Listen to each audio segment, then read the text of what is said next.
heutiger Gast ist eine Klasse für sich, meine Damen und Herren. Das ist ein aktuelles Album. Keithen. Herzlich willkommen, David Bowie.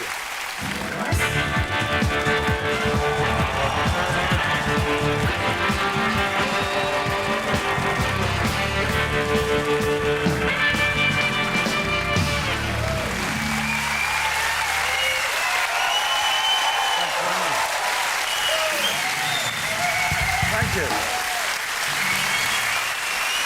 Wow, that's great.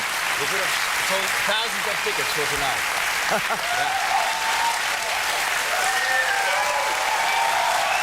Thank you.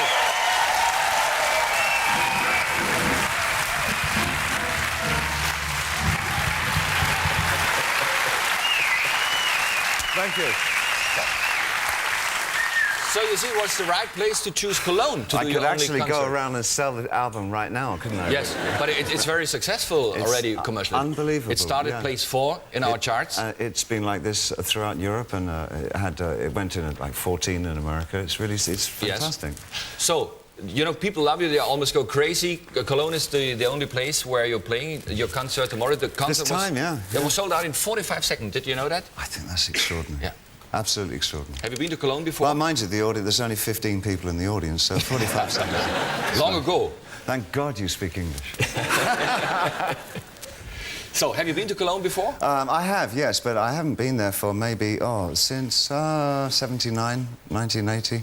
Something like that. Long time. Long time ago. Was But it? I used to, for a while, I was living between New York and Berlin in the late 70s. Yeah. So I used to come to Germany a lot, and I had a great time in Berlin. This is, of course, when the war was still there. So it's a different kind of vibe. Was that I suppose. Was it a time when you lived with the old friend James Osterberg? James Osterberg, yeah, Iggy Pop.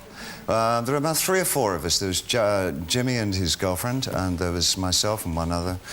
We had our apartments in the same block on, it was called, if I remember, Hauptstrasse, 155 in Charlottenburg. That's how I used to go. You get very drunk and Hauptstrasse, 155 when you get home. We had a great time, and I remember none of us had any money then because either we'd been ripped off or, you know, dealings had gone wrong, and we were all pretty broke. And the 3 of them, it was my birthday coming up, they clubbed together and they got me an old 1955 Mercedes. It was rusted completely, so we got in it, and our feet just went through the floor. We went around Berlin in that, and I remember we dropped Iggy off at a club one night. It was, I think, one of the anniversaries of the wall being put up, you know. And he went to a punk club, and he came back later and he said, it was amazing.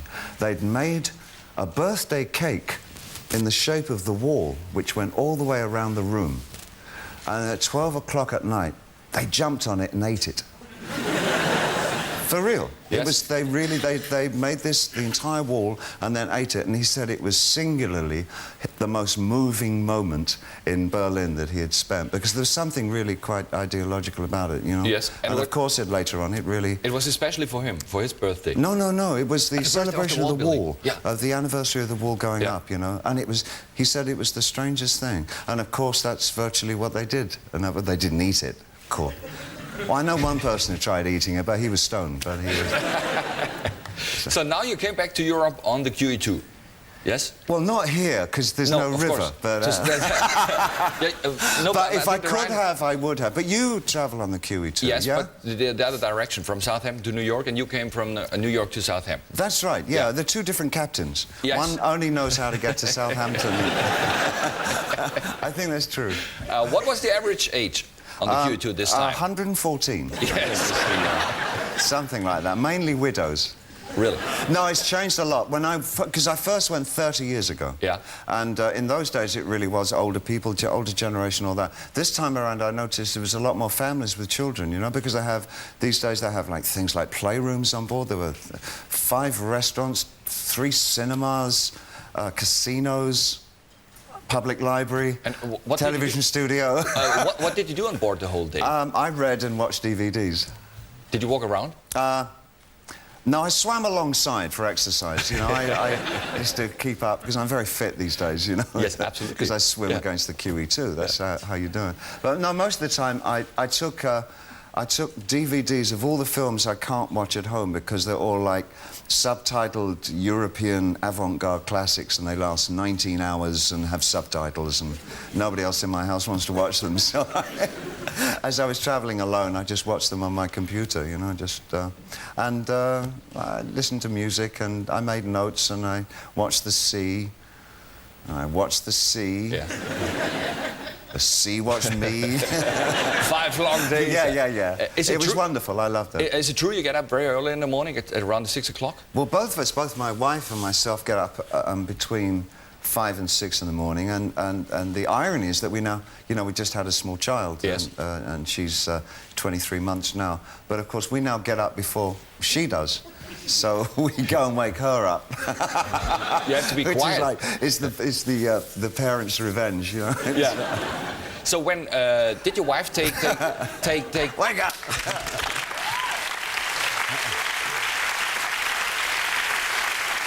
And she... And my baby says, oh, come on, give me another hour, right? So we got milk. Did your wife take lessons in preparing the birth? You know, in Germany it's very common that, for example, young men accompany their women to lessons like this. Well, she'd had practice because she also has another daughter, you know, from her ex-marriage, so she knew what was going to happen. I didn't. But, you didn't go together? We did the breathing things and all that, you know, the counting one and, oh, God. Did you like that? Well, it was fine and we got it down and it was absolutely exact and it was all timed and everything perfect. Yeah. And of course, on the actual day, it's like, oh, my! Everything goes, you know, and it was just exciting. We raced there in the car and all that, and then I got to cut, you know. That was fun. I like doing that. But everything went fine. Yeah, beautiful, wonderful. It was an easy birth. Yeah, it was good. So when you sit in your office or in your room in the morning and you start composing immediately. I do, there's virtually... A cup of tea? A cup of tea? Yeah, do I compose immediately? No, I just sit there and I get on the telephone to Europe because I live in New York, you know, and so I make telephone calls to Europe all morning. So what's happening? Did you see the Harald Schmidt-show last night? What? Yeah. Really? Yeah. Whoa, that's amazing. So I hear all the gossip, you know. Yes. But I mean, you wrote this record, the songs for this record, in Woodstock, which we know from the festival. So very strange. It's a very quiet area. Yeah, it's a very hippie. It still is. I mean, it's all kind of flower writing on all the shops, and everybody has long hair and wears beads and all that, you know. And I didn't think I was going to like it at all, but. I didn't realise the actual studio was at the top of an extremely high mountain.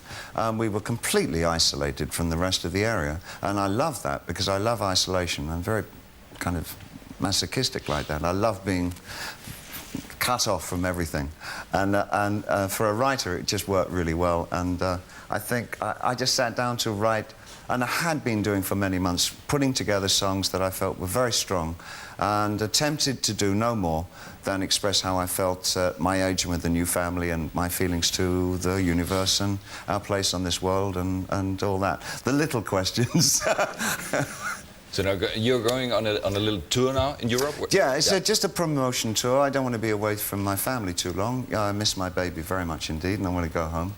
Your wife stayed in America? Yes. Yeah. Well, and at the moment, coincidentally, she's over in England with the whole family, but she's going back in a few days. Yeah.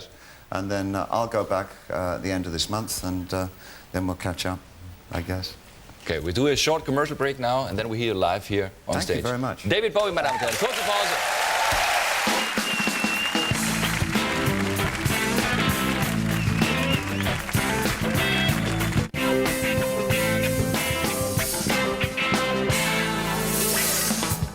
Das, meine Damen und Herren, ist der aktuelle CD. Heathen. Jetzt live. Everybody says hi. David Bowie.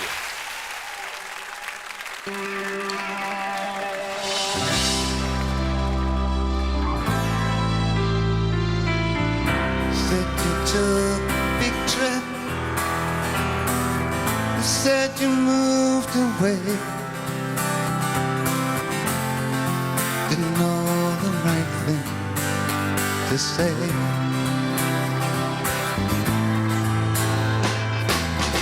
I should have took a picture, something I could keep.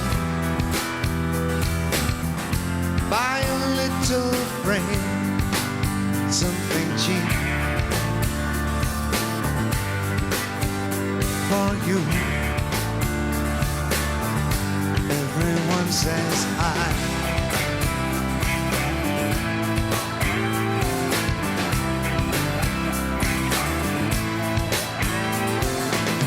They said you sailed a big ship.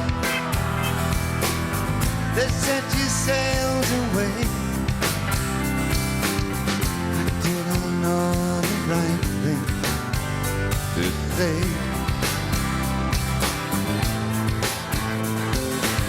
I'd love to get a letter, love to know what's what. I hope the weather's good and it's not too hot for you. Everyone says hi. Everyone says hi. Everyone says, don't stay in a sad place where they don't care how you are. Everyone says hi.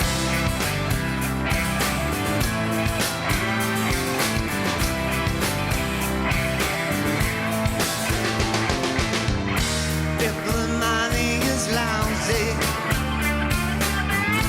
you can always go home.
Thank you very much.